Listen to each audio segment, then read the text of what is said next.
Assalamu alaikum. My name is Mohammad Rohan Ahmed and I'm from Dow Medical College. I'm here to answer your queries regarding the NMDCAT test. So actually I have obtained about 167 marks in the test and in the NMDCAT test and 90.3% in the Karachi Board Intermediate FSC, right?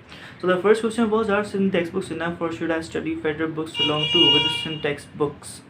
So मेरा suggestion होगा कि अगर आप लोग अपनी सिंध की books पढ़ चुके हैं और फेडरल की बुक्स आप पढ़ना शुरू करेंगे तो stick with your Sindh books, और जो टॉपिक सिंध बुक में नहीं है उसको आप लोग फेडरल बुक से कवर कर लीजिए, राइट। लेकिन अगर आप लोगों ने अभी तक पढ़ना शुरू नहीं किया तो आई सजेस्ट यू कि फेडरल बोर्ड की तरफ जाइए और पूरी उसी की बुक पढ़िए, right. So the second question was, is it okay if I leave my textbooks and prepare solely from the federal books? Are federal books enough?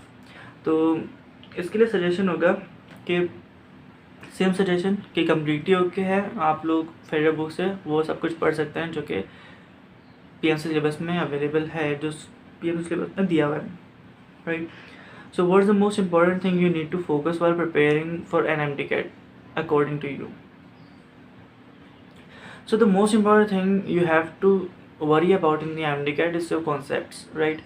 So ये कॉन्सेप्ट जो होते हैं बहुत इंपॉर्टेंट होता है। कॉन्सेप्ट्स नहीं होंगे तो आप लोग कुछ भी नहीं कर सकते। आपके टेस्ट में बहुत सारे क्वेश्चन ऐसे होते हैं कॉन्सेप्चुअल होते हैं, कुछ होते हैं जो एक रट्टे के लिए होते हैं, बट बहुत सारे कॉन्सेप्चुअल होते हैं। तो जो कॉन्सेप्चुअल क्वेश्चन होते हैं उनमें फिर फंस जाता है, राइट। तो उनके ऊपर बहुत ज़्यादा फोकस करना है। उसके अलावा न्यूमेरिकल्स के लिए कि न्यूमेरिकल्स को हमेशा बेसिक अप्रोच से लेके चलना है। लाइक न्यूमेरिकल में ऐसा होता है कि देखने में क्वेश्चन लगता है बहुत ज़्यादा कॉम्प्लेक्स है, बहुत मुश्किल है, बट फिर जब उसको सॉल्व करना पता चलता है इट्स सो ईजी और बहुत बेसिक था। तो यूजुअली ये लोग यही करते हैं, क्वेश्चन को मुश्किल दिखाते हैं बट वो होता है एक्चुअली ईजी है। तो सबसे पहले क्वेश्चन को एक बेसिक अप्रोच सॉल्व करना है, बाद में जाके उसको कॉम्प्लेक्स की तरफ जाना है। अच्छा, तो थर्ड क्वेश्चन वाज कि which practice books do I recommend for MCQs practice? अगर मेरी बात करो पर्सनली तो आई यूज्ड अबाउट डाउ ग्रेड्स, और डाउ ग्रेड्स के साथ साथ मैंने रेड स्पॉट यूज़ की थी, रेड स्पॉट से मैंने जेनेटिक्स की थी, and I also used about UHS Lahore pass papers, तो वो भी यूज़ कर सकते हैं हम लोग, राइट। तो ये तीन चीज़ें तो मस्ट हैं, ये यूज़ करनी है। इनके अलावा और भी बहुत सारे बुक्स हैं डॉगर्स वगैरह, तो उनको भी यूज़ किया जा सकता है, right. So fifth question was, should I follow only PMC syllabus और डू माई इंटायर बुक्स? देखो, अगर अगर तो तुम लोग कर चुके हो, अपनी एक दफ़ा बुक पढ़ चुके हो, तो do your whole book again. अगर दोबारा कर रहे हो बुक, एक दफ़ा कर चुके हो तो पूरी बुक करो। रिवाइज़ करने में ज़्यादा टाइम नहीं लगता, रिवाइज़ कर सकते हैं। ज़्यादा फोकस नहीं करो उन पे, उनको रिवाइज़ करो, बट उन पे अपना सारा टाइम ज़ाया नहीं करो, ठीक है, जो PMC सिलेबस में नहीं है। और जो मेजर टॉपिक्स हैं, लाइक बड़े टॉपिक्स हैं, पूरा चैप्टर, लाइक अगर एनिमल किंगडम की बात की जाए, सपोज़ मुझे नहीं पता एनिमल किंगडम है या नहीं है, अगर एनिमल किंगडम की बात की जाए उसमें कोई से फाइलम वगैरह नहीं है PMC सिलेबस में, तो नहीं करो उनको। बस एक दफ़ा देख लो ऊपर से कि भाई ये फाइलम है, इसकी ये उसकी डिस्टिंक्टिव कैरेक्टरिस्टिक होता है, तो ऐसे इस फॉर्मूले को यूज़ करते हुए वो टॉपिक्स कर लो जो नहीं है। The sixth question was, what is the closing merit डाउ लास्ट ईयर? सो डाउ का क्लोजिंग मेरिट 86 प्लस जाता है, बहुत आराम से 87 भी चले जाता है, बट अगर मेरिट सीट पे चाहिए एडमिशन, अगर सेल्फ पे चाहिए तो सेल्फ के थोड़ा नीचे भी आ सकते हैं। मेरा एक दोस्त है सेल्फ एडमिशन हुआ था उसका, तो उसका एडमिशन हुआ था अबाउट 84 एग्रीगेट, तो उसका एडमिशन हो गया था, राइट।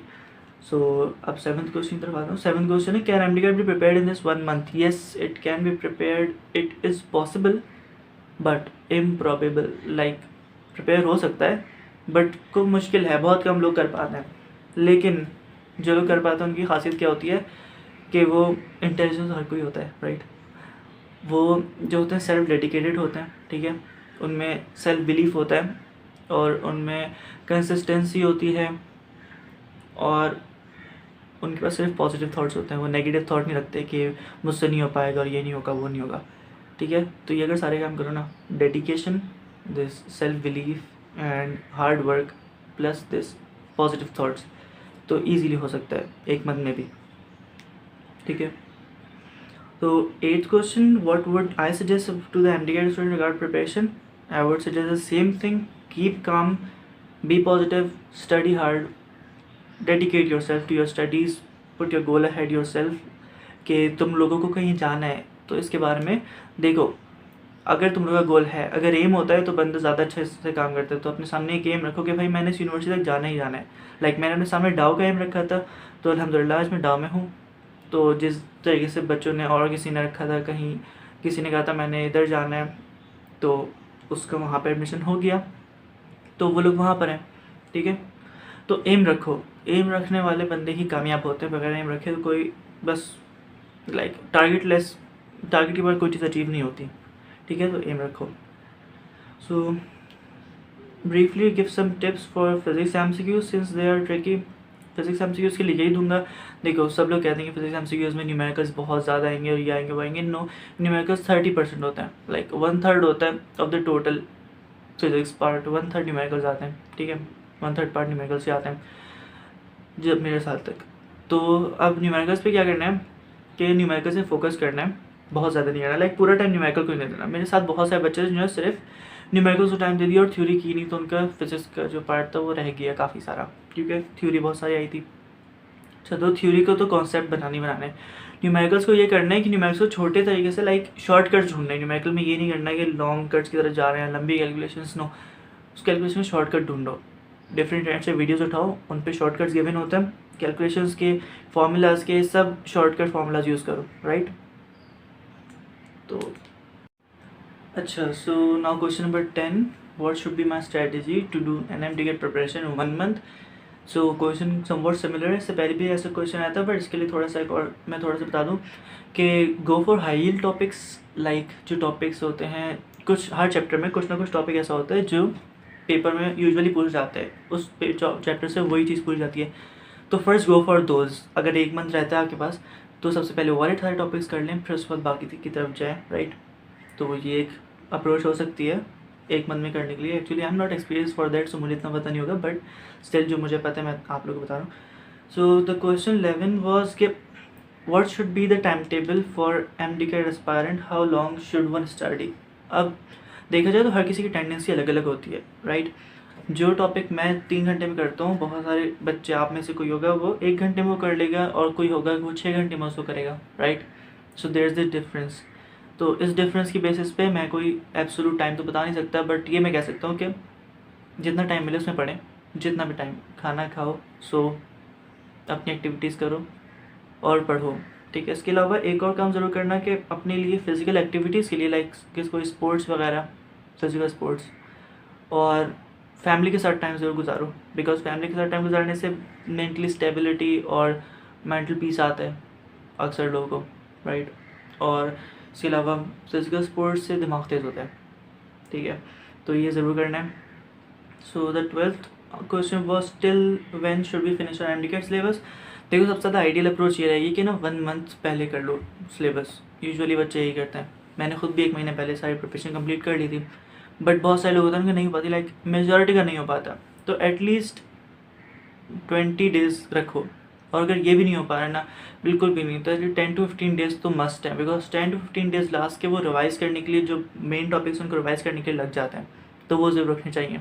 ठीक है, तो अगर आपका हुआ भी नहीं ना पूरा, तो आप 10 डेज़ पहले अपनी प्रिपरेशन को रोक दें और जो प्रिपेयर कर लिया है ना उसको रिवाइज़ करें। बिकॉज अगर आपने सब कुछ पढ़ लिया एक दफ़ा, बट आपको याद कुछ भी नहीं हुआ, तो कोई फ़ायदा नहीं होगा। बट आपको अगर 70% सिलेबस याद हो गया, 30% आपने पढ़ा भी नहीं, तो आपके 70% ज़्यादा पेपर आराम से हो जाएगा, बिकॉज ज़रूरी नहीं हो 30% से पेपर आए, right. So this can be your approach. तो my FSC first year syllabus is not prepared well, so what do I need to do. First year का सिलेबस नहीं किया हुआ बिल्कुल भी, तो एक दफ़ा तो किया होगा इंटर में, तो बुक पढ़ो और हाई यील्ड टॉपिक्स करो। High yield topics are very important for this MDCAT, right. So now question 14 के do I need to join any coaching academy और self study at home. So I suggested के अगर coaching join करना easy है तो coaching join करो, because that's a good choice to go for. और अगर खुद से स्टडी हो सकती है, लाइक घर में कुछ लोग होते हैं वो स्टडी कर लेते हैं, तो वो लोग भी कर लेते हैं, स्टडी आराम से कर लेते हैं, लाइक, और फिर डिफरेंट यूनिवर्सिटीज़ में जाते हैं। लाइक मेरे डाउ में स्टूडेंट्स हैं जो खुद डाउ में फ्रेंड्स हैं जो खुद सेल्फ स्टडी करके आए हैं, तो हो जाता है। ऐसा नहीं होता कि अगर कोचिंग ना लिया तो फिर एडमिशन नहीं होगा, एडमिशन हो जाता है कोचिंग लिए बगैर भी। So question number 15 was should I study 1 subject per day और कैरी 3 सब्जेक्ट्स टुगेदर। तो आई सजेस्ट कि एक सब्जेक्ट तो बहुत कम होता है एक दिन में, तो 2 सब्जेक्ट्स एटलीस्ट करने चाहिए, राइट। 3 भी कर सकते हैं, बट 2 एटलीस्ट करने चाहिए। 3 में थोड़ा सा बंदा ओवर वर्क हो जाता है, तो फिर 2 सही रहते हैं कि सुबह एक कर लिया, शाम में एक कर लिया। और ये नहीं किया कि बस पूरे दिन सिर्फ पढ़ते रहने, दोनों सब्जेक्ट को दी जा रहा है, नहीं यार, थोड़ा अपना टाइम भी निकालो, ठीक है। तो 2 सब्जेक्ट करो दिन में, राइट। क्वेश्चन 16 वॉज कि I am losing my interest in my studies, how can I regain it. तो उसके लिए सिंपल सा तरीका है, just take a break, go with your family, outing पे जाओ, डिनर पे जाओ। मैं यही करता हूँ हर बार जब भी मेरा दिन नहीं लगता स्टडीज़ में, तो मैं आउटिंग पे चले जाता हूँ, किसी रिलेटिव के घर चले जाता हूँ, या डिनर लंच पे चले जाता हूँ फैमिली के साथ, फैमिली को ले जाता हूँ, या फ्रेंड्स को भी ले जा सकते हैं, friends are also good option. तो बट मैं फैमिली के साथ जाता हूँ। तो कुछ भी बस आउटिंग कर लो, एक दिन के लिए ब्रेक ले लो, और फिर वापस स्टडीज़ में दिल लग जाता है। यूजुअली तो ऐसे ही होता है हर किसी के साथ, सब लोग भी ट्राई करके देख लें। सो द क्वेश्चन 17 वॉज के share some information for the admission process for medical colleges in Sindh, specially interiors in students. So लोग स्टूडेंट्स देखो, फ्रॉम लम्स जाम शोरों से एक तो एडमिशन होते हैं, CMC लाड़काना से होते हैं डाउन एडमिशन्स, ठीक है। तो लम्स से जो आते हैं एडमिशन में 6 सीट जो होती हैं वो हैदराबाद डिवीज़न की होती हैं, और 5 सीट जो होती हैं मीरपुर खास डिवीज़न की होती हैं। इसके अलावा CMC से जो आते हैं वो सखर लाड़काना के स्टूडेंट्स आते हैं, राइट। और फिर इस बार जब ये सीट्स एलोकेट हो जाती हैं डाउ में, ठीक है, तो फिर वो रेसिप्रोकल सीट्स भी आ जाती हैं उनमें से कुछ जो JSMU से होती हैं, ठीक है, रेसिप्रोकेट। फिर उसके बाद क्वेश्चन 18 था, I find it difficult to prepare organic chemistry from federal, is it okay if I prepare from the Sindh text book only. No, it's not at all okay. देखो, सिंध बोर्ड में तो बिल्कुल भी ऑर्गेनिक दी हुई, इतनी सी ऑर्गेनिक है, like उसमें कुछ भी नहीं है।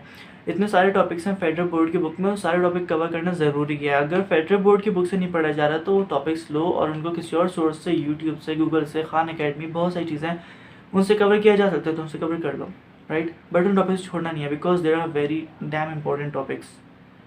सो थैंक यू, अल्लाह हाफिज़, take care. That was all my suggestions and questions you asked for. तो गुड लक।